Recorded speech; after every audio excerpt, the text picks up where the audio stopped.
اچھا ایک اور سوال ہے, مصباح ہیں کہ مصباح احسن ہیں, وہ کہتی ہیں کہ میری ایج 33 ہے, میں کنسیو کرنا چاہتی ہوں, تو مجھے ڈائبٹیز تو نہیں ہے, لیکن ڈاکٹر نے میٹفارمن 250 mg نائٹ میں کہا ہے, اور میٹفارمن ہیلپ ہوتی ہے پریگنینسی میں؟ اچھا میٹفارمن بیسکلی ایک دوائی ہے جو ہم ڈائبٹیز کے لیے بھی یوز کرتے ہیں, لیکن اس کے علاوہ پولیسسٹک اووریز PCOS کو ہے اس کے لیے بھی یوز کرتے ہیں, انسولین ریزسٹنس کے لیے, پری ڈائبٹیز, ملٹیپل چیزوں کے لیے ہم یوز کر رہے ہوتے ہیں. اور یہ کنسیو جو پولیسسٹک اووریز والی پیشنٹ ہوتی ہیں یہ ان کو کنسیو کرنے میں ہیلپ کرتی ہے, تو ہو سکتا ہے انہوں نے انسولین ریزسٹنس, پری ڈائبٹیز اس کے لیے دیا ہو. ٹھیک ہے, تو بالکل صحیح کہہ رہی ہیں آپ. اچھا اب یہ بتائیے گا کہ جب یہ خواتین جو پریگنینسی میں روزہ رکھتی ہیں تو کیا آپ دیکھتے ہیں کہ کیا چیلنجز کیا ان کو فیس آ سکتے ہیں رمضان میں؟ رمضان ایک تو پریگنینسی کے اندر جو ہے نا وہ تھوڑے سے ہارمونل چینجز کی وجہ یہی سے بہت بڑا فوڈ چیلنج کریونگز ہے. بہت صحیح ہوتی بات ہیں, ہے. تو یہ تھوڑا سا پرابلم ہوتا ہے. انفیکٹ ان کی ڈائبٹیز کے حوالے سے جب ہم ان کو ڈائٹ کاؤنسلنگ بھی کر رہے ہوتے ہیں کہ یہ چیز کھانی ہے یہ نہیں کھانی, تو وہ بھی ان کے لیے بڑا چیلنجنگ ہو جاتا ہے, بیکاز کریونگز اتنی زیادہ ہو رہی ہوتی ہیں کہ وہ اس کو ٹیکل کرنا مشکل ہوتا ہے. سو پریگنینسی کے اندر ہم جو ڈائٹ ان کو ایڈوائز کرتے ہیں وہ ہم کہتے ہیں آپ 3 مین کھانے کھائیں, اس کے علاوہ 3 چھوٹے کھانے یعنی اسنیکس استعمال کریں, ٹھیک ہے, نارمل جیسے صبح ناشتہ کریں گی, ٹھیک ہے, اس کے بعد لنچ کریں گی, اس کے بعد ڈنر کریں گی, ٹھیک ہے. تو ناشتے اور لنچ کے بیچ میں ایک ہلکا سا اسنیک ہونا چاہیے, لنچ اور ڈنر کے بیچ میں کوئی ہلکا سا چائے والا جو ٹائم ہوتا ہے اس میں کوئی اسنیک ہونا چاہیے, اور رات کو سوتے ٹائم پہ کوئی اسنیک ہونا چاہیے. سو 3 مین میلز اینڈ 3 اسمال اور اسنیکس. اگر یہی روزہ رکھے تو روزہ رکھیں گے تو اگر تو وہ ڈائٹ مطلب ٹیبلٹ کے اوپر ہیں یا ڈائٹ کنٹرول کے اوپر ہیں, انسولین کے اوپر نہیں ہے, تو ہاں بالکل روزہ رکھ سکتی ہیں. تو اس میں ان کو پھر اپنی ڈائٹ ایسی رکھنی ہے, ایسی چیزیں استعمال کریں جو شوگر کو بہت زیادہ بڑھائیں نہیں, ٹھیک ہے. جیسے ہم جو ڈائبٹک پیشنٹ کو ڈائٹ ایڈوائز کرتے ہیں کہ آپ جو ہیں وہ juices, cold drinks, bakery items, Ramzan میں جو شربت بنتے ہیں یہ چیزیں استعمال نہیں کریں, ٹھیک ہے. میدے سے بنی ہوئی چیزیں استعمال نہیں کریں.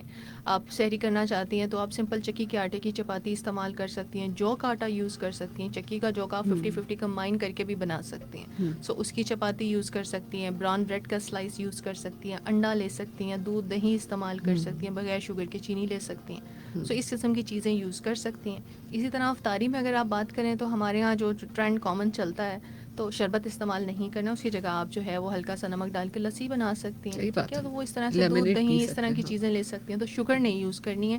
اس کے علاوہ اگر آپ چنا چاٹ یوز کرتی ہیں تو آپ اس میں سے آلو نکال کے وہ یوز کر سکتی ہیں, ٹھیک ہے. اگر فروٹ چاٹ لینی ہے تو فروٹس منع نہیں ہوتے, صرف یہ کہ کوانٹٹی اسمال چاہیے, تو ایک چھوٹا سا باؤل فروٹ چاٹ کا آپ مکس اس کا یوز کر سکتے ہیں. بالکل, اس میں چینی مت ڈالیں, چینی نہیں ٹھیک ہے, ڈالیں, کیونکہ چینی ہمارے تو ان اینی فارم بند کرنی ہے.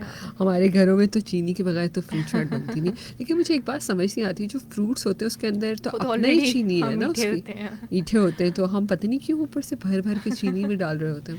تو شوگر اور گڑ, لوگ گڑ کو نا وہ میٹھا نہیں کنسیڈر کرتے, تو ہاں لوگ یہ چینی سمجھ, گڑ بالکل دونوں سے بنی ہوئی چیزیں استعمال بالکل, نہیں اور کرنی. لوگ سمجھتے ہیں براؤن شوگر بھی وہی چیزیں کھا سکتے ہیں. تو وہ اکثر یہ ہوتا ہے کہ ہم چینی سے منع کرتے ہیں تو وہ سمجھتے ہیں کہ گڑ کھا سکتے ہیں, تو میں اب اسپیسیفکلی کہتی ہوں کہ نہیں, چینی اور گڑ دونوں سے بنی ہوئی چیزیں استعمال نہیں کرنی ہیں. بالکل آپ صحیح کہہ رہے ہیں. سویٹنس جو آرٹیفیشیل سویٹنس ہوتی اچھا وہ ماڈریٹ کوانٹٹی میں آپ یوز کر سکتے ہیں. وہ آج کل کی بھی ہے نا کہ لوگ, اب دیکھیں کوئی بندہ اگر دن میں 5 دفعہ چائے پیتا ہے تو آپ 5 دفعہ سویٹنر نہیں یوز کر سکتے نا, مطلب وہ کوانٹٹی بہت زیادہ ہو جاتی ہے. So excess of everything is bad. So آپ 1 or 2 times a day use کر سکتے ہیں, اس سے زیادہ نہیں. بالکل. اچھا ڈاکٹر سمیرا, جب روزے کے دوران کیا پریگننٹ خواتین کی شوگر مطلب بڑھ سکتی ہے؟ تو جیسے آپ نے کہا کہ نہیں, اگر بڑھ جاتی ہے تو کتنی بڑھتی ہوگی, اور کیا اس پہ کیا فوراً سے ایکشن لینا اچھا چاہیے؟ ایک چیز یہ بھی ہے کہ لوگوں کا خیال ہے کہ شوگر جو ہے نا اسپیسیفکلی پریگنینسی کے اندر کہ اگر آپ کچھ کھائیں پئیں گے نہیں تو شوگر جو ہے نا وہ لو, صرف لو ہی ہوگی. نہیں, سم ٹائم شوگر ہائی بھی ہو جاتی ہے, کیونکہ آپ کی باڈی سینس کرتی ہے کہ شوگر نہیں ہے تو آپ کا لیور شوگر بنانا شروع کر دیتا ہے. تو انفیکٹ کچھ لوگوں کی صرف فاسٹنگ میں ہی شوگر بڑھ رہی ہوتی ہے. جیسے ایک ڈائبٹیز کی ایک اسپیسیفک کیٹیگری ہے لوگوں کی جن کی ویسے رینڈم میں شوگر ٹھیک ہوتی ہے کھانے کی, لیکن ان کی صبح صبح جب اٹھتے ہیں تو ان کی شوگر بڑھی ہوئی ہوتی ہے, کیونکہ ان کا لیور جو ہے وہ خود سے شوگر بنا رہا ہوتا ہے. سو دیٹس وائی پریگنینسی میں بھی ایسا ہی ہے کہ اگر آپ سارا دن کچھ نہیں بھی کھائیں گے تو ضروری نہیں ہے کہ شوگر لو, انفیکٹ شوگر ہائی بھی ہو سکتی ہے. سو دیٹس وائی ایسی پیشنٹس کو نا بہت کیئرفل رہنا پڑتا ہے, اور ان کو ہم فریکوینٹ مانیٹرنگ ایڈوائز کرتے ہیں. اچھا پریگنینسی اس لیے بھی ڈفرینٹ ہے کہ ان کے ٹارگیٹ ڈفرینٹ ہوتے ہیں. نارمل جو ہم شوگر کہتے ہیں کہ جی آپ کی فاسٹنگ شوگر 80 to 130 اگر ہے تو ٹھیک ہے, اور رینڈم 80 to 180 ہے تو ٹھیک ہے, یہ آپ کے نارمل ہی ہم کنسیڈر کر رہے ہوتے ہیں کہ یہ کنٹرول شوگر ہے. لیکن پریگنینسی کے اندر ٹارگیٹس ہی فرق ہو جاتے ہیں. پریگنینسی کے اندر ہم کہتے ہیں 70 to 92 آپ کی فاسٹنگ ہونی چاہیے, ٹھیک ہے, 70 to 92. اور 70 to 120 آپ کی کھانے کے 2 گھنٹے بعد ہونی چاہیے, ٹھیک ہے. تو ٹارگیٹس بھی فرق ہے نا, تو اس کو کنٹرول رکھنے کے لیے بڑی محنت کرنی پڑتی ہے. صحیح سو بات ہے. فریکوینٹ مانیٹرنگ بہت ضروری ہے. تو مانیٹر کریں گے تو ان کا جس طرح سے لیول ہوگا اس حساب سے پھر ان کی ٹریٹمنٹ ایڈجسٹ ہوگی. بالکل. اچھا تو پھر اس میں جیسے ہائپو مطلب زیادہ ہو رہی ہے تو پھر ہائپو میں بھی جا سکتی ہیں خواتین؟ نہیں, وہ یہ ہوتا ہے نا کہ پریگنینسی میں. ہائپر ہے تو پھر ہم ٹریٹمنٹ اس کا اسٹارٹ اچھا کرتے اوکے ہیں. ٹھیک ہے. تو یوزلی زیادہ تر لوگوں کی پریگنینسی میں بڑھ ہی جاتی ہے. جن لوگوں کی بڑھ جاتی ہاں. ہے تو ظاہر ہے پھر وہ ان کے لیے ٹریٹمنٹ اسٹارٹ, لیکن سم ٹائم ٹریٹمنٹ اگر آپ نے صحیح ایڈجسٹ نہ کیا تو لو ہونے کا بھی, انسولین کی ڈوزز اگر ایڈجسٹ نہیں ہوئی تو لو ہونے کا بھی خطرہ ہوتا ہے. تو وہ ویسے پھر ٹریٹمنٹ ساتھ ساتھ اس کے شوگر کے اکارڈنگ ہم ٹیلر کرتے رہتے ہیں. بالکل. اچھا جنرک ٹرینڈ کیا ہے آپ کے پاس؟ آپ پیشنٹس آتی ہیں, خواتین بھی آتی ہیں, تو کیا لوگ پریگنینسی میں روزہ رکھتے ہیں ویسے؟ کیا زیادہ ٹرینڈ تر ہے؟ رکھتے ہیں, زیادہ تر لوگوں کا دل ہوتا ہے کہ رکھ لیں. اچھا رکھ لیتے ہیں. ہمارے یہاں یہ ہے نا کہ مطلب ظاہر ہے ہمارے لیے بڑا ایک مطلب فضیلت والا مہینہ ہے, ہم پورا انتظار کرتے ہیں رمضان کا. صحیح بات تو ہے. آبویسلی وہ بہت سارے مطلب تقریباً سب لوگوں کا دل ہوتا ہے کہ روزہ رکھیں. صرف یہ کہ ہم اس میں سے دیکھ لیتے ہیں کہ رسک تو نہیں ہے, ماں اور بچے کو رسک تو نہیں ہے, اور اگر نہیں ہے تو ہم الاؤ کر دیتے ہیں, اور اگر رسک ہے تو پھر. بالکل. اچھا جو پریگننٹ خواتین ہیں اسپیشلی جب وہ روزہ رکھنے لگیں تو اس سے پہلے کوئی پرٹیکولر ایسے ٹیسٹ ہیں جو آپ سجیسٹ کریں گے کہ آپ کے پاس آنے سے پہلے؟ ظاہر ہے وہ یقیناً اپنی گائناکالوجسٹ کے پاس ہی یوزلی لوگ جا رہے ہوتے ہیں, تو آپ کے پاس آنے سے پہلے کچھ ٹیسٹ ہیں جو ایسے ضروری جو آپ کے پاس کرا کے آئیں خواتین؟ اچھا, جو وہ خواتین جو پہلے سے ڈائبیٹک ہوتی ہیں نا, جن کو ٹائپ 1 یا ٹائپ 2 ڈائبٹیز پہلے سے ہے اور وہ پریگنینسی پلان کر رہی ہوں, تو ان کے لیے کچھ تھوڑی سی ایڈوائز ہوتی ہے کہ دیکھیں جتنی بھی ڈائبیٹک پیشنٹ ہیں ان کی پریگنینسی پلانڈ ہونی چاہیے, ان کی پریگنینسی ان پلانڈ نہیں ہونی چاہیے. ٹھیک ہے, کیونکہ پریگنینسی آپ نے تب کرنی ہے جب آپ کی شوگر بہت اچھی کنٹرول ہو. کنٹرول کا مطلب ہے ایک ٹیسٹ ہوتا ہے HbA1c جو 3 مہینے کے شوگر والا ٹیسٹ ہوتا ہے. ٹھیک ہے, تو اگر آپ کا HbA1c 6.5 سے نیچے یا کم از کم 7 سے تو نیچے ہی ہونا چاہیے. بہتر ہے کہ 6.5 سے نیچے ہے تب آپ پریگنینسی پلان کریں. ٹھیک ہے, اور پریگنینسی کرنے سے پہلے آپ کے کڈنی کے ٹیسٹ ہونے چاہیے, آپ کی آنکھوں کے ٹیسٹ ہونے چاہیے, کیونکہ یہ ڈائبٹیز اوبویسلی کڈنیز کو, آئیز کو افیکٹ کرتی ہے, اور اگر آلریڈی کسی کو پرابلم ہو تو پریگنینسی کے اندر یہ آئی اور کڈنی والے پرابلم ورس ہو جاتے ہیں, خراب ہو سکتے ہیں. اچھا. سو دیٹس وائی ہم کہتے ہیں آپ اپنا HbA1c کنٹرول کریں پریگنینسی سے پہلے. پریگنینسی سے پہلے اپنی آنکھیں, اپنے گردے چیک کروائیں, اور یہ سب چیزیں اگر ٹھیک ہیں پھر آپ پریگنینسی پلان کریں. ٹھیک ہے, جب آپ پریگنینسی کر لیں گی تو دین اس کے بعد جو ہے, اور اس کے علاوہ ایک اور امپورٹنٹ چیز کہ آپ کی ڈائبٹیز کی میڈیسنس ایسی ہونی چاہیے جو پریگنینسی میں سیف ہوں. ٹھیک ہے, آپ کوئی ایسی میڈیسن کے اوپر پریگنینسی نہ کریں جو کہ بچے کے لیے سیف نہیں ہے, کیونکہ دیکھیں آپ بچے کا تو آپ کو پریگنینسی کا تو 6 ہفتے بعد ہی جا کے پتہ چلے گا, تب تک تو بچہ اتنی میڈیسن سے ایکسپوز ہو چکا ہوا ہوگا. سو دیٹس وائی میڈیسنس بھی آپ کی پریگنینسی سے پہلے آپ ایسی میڈیسنس پہ سوئچ کر لیں جو کہ پریگنینسی میں سیف ہوں. اچھا, اور ڈائبٹیز کی جو خواتین مطلب ادویات الگ ہیں حاملہ خواتین کے لیے؟ ہاں, ڈائبٹیز کی جتنی بھی ٹیبلٹس ہیں اس میں تو خالی یہ میٹفارمن والی جو ٹیبلٹ ہے یہ سیف ہوتی ہے, جو پریگنینسی میں ہم یوز کر سکتے ہیں ٹیبلٹس میں سے. باقی پھر ساری انسولینس ہیں جو ہم پریگنینسی میں یوز کر سکتے ہیں, تو وہ بھی الگ ہیں ایسی کہ جو سیف رہتی ہیں؟ انسولین ساری سیف ہوتی ہیں, آلموسٹ ساری تقریباً, مطلب جو ہم کامن یوز میں ہوتے ہیں. کچھ انسولین ہیں جن کا ڈیٹا نہیں ہے, لیکن کافی ساری انسولین ایسی ہیں جو پریگنینسی میں سیف ہوتی ہیں. بالکل. سو ٹیبلٹس میں ہمارے پاس میٹفارمن کے علاوہ فی الحال ابھی کوئی ایسی ٹیبلٹ نہیں ہے جو ہم پریگنینسی میں یوز کر سکیں. سو ڈائٹ کنٹرول, ٹیبلٹ میں میٹفارمن اینڈ دین انسولین, یہ 3 چیزیں جو ہے نا یہ پریگنینسی میں شوگر کنٹرول کرنے کا کام کرتی ہیں. ٹھیک, بالکل. ایسے ایسی میں پوچھ رہا ہوں ڈاکٹر سمیرا, آپ اتنے بڑے انسٹیٹیوٹ کے ساتھ کام کرتی ہیں, تو کیا اس قسم کی کچھ کانفرنس ہوتی ہیں جو گورنمنٹ کے بھی ریپرزینٹیو آئیں, اور انڈوکرینالوجی کی کانفرنس جب ہوتی ہیں آپ کے ہر سال جیسے نومبر میں ہوتی ہیں, تو آپ لوگ ان چیزوں کو ڈسکس کرتے ہیں کہ جو ڈسکس کرتے تو ہیں, اور ہماری کوشش بھی ہوتی ہے. کئی لیول پہ ہمارے جو ہے نا سینئر لوگ اس پہ کام بھی کر رہے ہیں گورنمنٹ کے لوگوں کے ساتھ, کہ ڈائبٹیز کی پریونشن کے حوالے سے اور ڈائبٹیز کی جو ہے وہ ٹریٹمنٹ کے حوالے سے بہت ساری چیزیں چل رہی ہیں. سو ہوپ فلی نیئر فیوچر کچھ اچھا دیکھنے کو ملے گا. صحیح بات ہے, انشاءاللہ.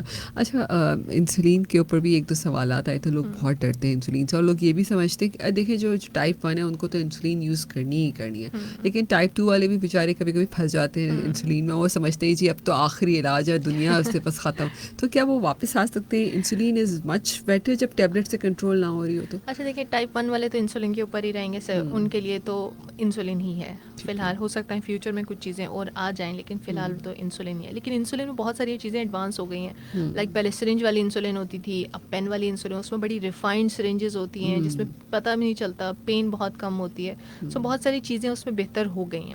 اب جہاں تک ٹائپ 2 ڈائبٹیز کی ہم بات کریں، سو ٹائپ 2 کے اندر بھی نا بہت سارے لوگوں کو انسولین کی ضرورت ہوتی ہے، اسپیشلی جو ٹیبلٹس پہ کنٹرول نہیں ہوتے، جو ٹیبلٹ جن کو سوٹ نہیں کر پاتی، ٹیبلٹس کے کوئی سائیڈ افیکٹ ہو رہے ہوتے ہیں، تو ہم ان انسولین پہ سوئچ کر دیتے ہیں. تو ضروری نہیں ہے کہ وہ لائف لانگ انسولین پہ رہیں گے. سم ٹائم ایسا ہوتا ہے کہ وہ شوگر کنٹرول ہو جاتی ہے، ہم واپس ٹیبلٹ پہ سوئچ کر دیتے ہیں. سم ٹائم کسی کی سرجری پلانڈ ہو، ہمیں جلدی کنٹرول کرنا ہو، ہم انسولین سٹارٹ کرتے ہیں، سرجری ہو جاتی ہے تو ہم واپس ٹیبلٹ پہ سوئچ کر دیتے ہیں. سو ٹائپ 2 میں یہ کوئی ہارڈ اینڈ فاسٹ رول نہیں ہے کہ ایک دفعہ انسولین سٹارٹ ہو گئی تو بس وہ جو ہے نا وہ آخری حل ہے، ایسا کچھ نہیں ہوتا. آپ واپس ٹیبلٹس پہ آ سکتے ہیں ڈپینڈنگ اپان کہ وہ کیسا رسپانس رہتا ہے، شوگر کیسی ہے، کڈنی کا فنکشن کیسا ہے، وہ سب چیزوں کے حساب سے. بالکل آپ صحیح کہہ رہے ہیں. اور اور اس طرح پریگنینسی میں بھی خواتین بہت پریشان ہوتی ہیں کہ جی بچے کو کوئی نقصان تو نہیں ہوگا. سو پریگنینسی از اے پرفیکٹلی سیف چیز جو بچے کو کوئی نقصان نہیں کرتی ہے. ٹھیک ہے، وہ ماں کی شوگر بھی کنٹرول کرنے میں بہت ہیلپ فل ہے اور بچے کو کوئی سائیڈ افیکٹ اس کا نہیں ہوتا ہے. انفیکٹ پریگنینسی میں انسولین یوز اسی لیے ہی کرتے ہیں کہ ٹیبلٹ سیف نہیں ہے پریگنینسی میں، انسولین سیف ہے. So true. اور دوسرا ایک سوال وہ ان کا یہ ہوتا ہے کہ ہم پیٹ پہ لگا رہے ہیں تو بچے کو کوئی ڈائریکٹ لیکن وہ ہے کہ انسولین جو ہے وہ اسکن میں لگتی ہے، وہ اندر تک نہیں جاتی ہے. سو وہ کوئی ڈائریکٹ اس طرح سے بھی کوئی افیکٹ نہیں کرتی ہے. اچھا، میں نے ایک اور چیز بھی دیکھی، جن ماؤں کو GTM ہو جاتی ہے ان کے بچے بھی کافی ہیلدی سے پیدا ہوتے ہیں. ایسا ٹرو ہے کیا یہ؟ وہ اس میں یہ ہوتا ہے کہ اگر آپ کی کنٹرول نہ ہو نا شوگر، کسی کی پریگنینسی کے اندر شوگر کنٹرول نہ رہی تو بیبی کا ویٹ بڑھنا شروع ہو جاتا ہے. تو ویٹ جب بڑھتا ہے، ماں تو سمجھتی ہے کہ بڑا ہیلدی بیبی ہے، ایکچولی وہ ہیلدی نہیں ہوتا، وہ اوور ویٹ بچے ہوتے ہیں. اب اوور ویٹ بچے بعد میں چل کے ان کو نقصان ہو سکتے ہیں. ایسے بچے جو ہے نا آگے چل کے ان کو زندگی میں اوبیسٹی، موٹاپے کا خطرہ ہوتا ہے. ایسے پیشنٹس کو ٹائپ 2 ڈائبٹیز، انسولین ریزسٹنس کا خطرہ ہوتا ہے. سو ضروری نہیں ہے کہ وہ جو ہے نا اتنا مطلب اوور ویٹ بچہ اگر پیدائش کے ٹائم اس کا وزن بہت زیادہ تھا تو وہ ہیلدی ہے. وہ ہیلدی نہیں ہے، وہ آپ کی جو انکنٹرول ڈائبٹیز تھی پریگنینسی میں اس کے اثرات ہیں جو آگے چل کے اس کی زندگی کو افیکٹ کر سکتے ہیں. لوگ اس کو بڑا اچھا سمجھتے ہیں کہ جی ہیلدی بچہ. بالکل یہ بات تو واقعی زبردست ہے کہ آپ شوگر تو کنٹرول کرنی ہے، نہیں کریں گے تو بچہ ہی افیکٹ ہو رہا ہے نا. بچہ بھی افیکٹ ہو نا، ماں کو بھی. ڈلیوری میں اتنی کمپلیکیشنز ہو جاتی ہیں. دیکھیں بیبی کا ویٹ زیادہ ہوگا تو نارمل ڈلیوری میں کمپلیکیشن ہوگی، اس میں ٹیئرز آ سکتے ہیں، سیزیرین کا رسک بڑھ جاتا ہے. وہ نارمل ڈلیوری ہو نہیں پاتی، پھر ان کو سیزیرین کرنا پڑتا ہے. اور اسی طرح اگر شوگر خراب ہو تو بلڈ پریشر خراب، مطلب یہ پری ایکلیمشیا ایک بیماری ہوتی ہے جس میں بلڈ پریشر بڑھ سکتے ہیں. سو بہت ساری چیزیں ہیں جو ماں کو بھی افیکٹ کر سکتی ہیں. بالکل. اور جب بلڈ پریشر انکریز ہوتا ہے ماں بھی رسک میں آ جاتی ہے نا، اس کی بھی لائف تھریٹنگ ہو جاتا ہے. سو ہائی رسک پریگنینسی ہو جاتی ہے. So true. Thank you so much doctor Samira, بہت اچھے سے ہم نے ٹاپک کو کور کیا. آخر میں کوئی میسج دینا چاہیے لسنرس کو؟ بس یہی ہے کہ پریگنینسی کے حوالے سے جو ہے کہ فیمیلز کو اپنا خیال رکھنے کی ضرورت ہے. اگر کسی کو ڈائبٹیز ہے تو پہلے سے جو ہے نا وہ اپنے ڈاکٹر سے کنسلٹ کریں. شوگر جتنی اچھی پہلے کنٹرول ہوگی اتنا اچھا جو ہے نا پریگنینسی والا ٹائم گزرے گا. اسی طرح جو پریگننٹ فیمیل جو ڈائبٹک نہیں ہیں ان کو شروع میں ہی ہیلدی لائف اسٹائل رکھنا چاہیے. دیکھیں اگر پہلے سے ویٹ اچھا ہوگا، لائف اسٹائل ہیلدی ہوگا تو آگے پریگنینسی میں جو ہے وہ شوگر ہونے کا خطرہ اتنا کم ہوگا اور پریگنینسی اتنی آرام سے گزرے گی. سو پہلے سے ہی اپنی پلاننگ جو ہے نا وہ اچھی رکھیں، اپنی لائف اسٹائل جو ہے وہ ہیلدی رکھیں. بالکل. Thank you so much doctor Samira. اور جینکس فارما اور پاکستان انڈوکرائن سوسائٹی کا بھی بہت شکریہ کہ یہ کوشش جاری رکھتے ہیں کہ ہم آپ تک یہ میسج دیتے رہیں کہ ڈائبٹیز جان لیوا بھی ہو سکتی ہے. تو پلیز یہ مت سمجھے کہ ڈائبٹیز ہو گئی ہے تو کیا ہوا، کھانے پینے کے لیے ہم آئے ہیں تو اسی کے ساتھ زندگی گزار دیں گے. یاد رکھیے گا جب ڈائبٹیز ہو جاتی ہے نا تو یہ آپ کے جسم کو دیمک کی طرح چاٹ جاتی ہے. تو پلیز خیال رکھیں، اپنے ہیلدی لائف اسٹائل کو اپنائیے اور جتنا ہو سکتا ہے پروسیس فوڈ کو، اور جو کاربز جیسے اس سے پہلے شو میں بھی ہم نے بتایا ڈاکٹر سمیرا کی گڈ کاربز اور بیڈ کاربز کے کیا 2 ٹائپس ہیں. تو اچھے کاربز کا استعمال کیجیے. اور زندگی یہ سب ذائقے کی بات ہے، 2 دن کی بات ہوتی ہے، پھر آپ کے خود ہی آپ کے ٹیسٹ بڈ کو عادت ہو جاتی ہے. ٹھیک ہے، اپنا بہت سا خیال رکھیے گا. انشاءاللہ پھر آپ دن ملیں گے ایک نئے ٹاپک کے ساتھ. اللہ حافظ.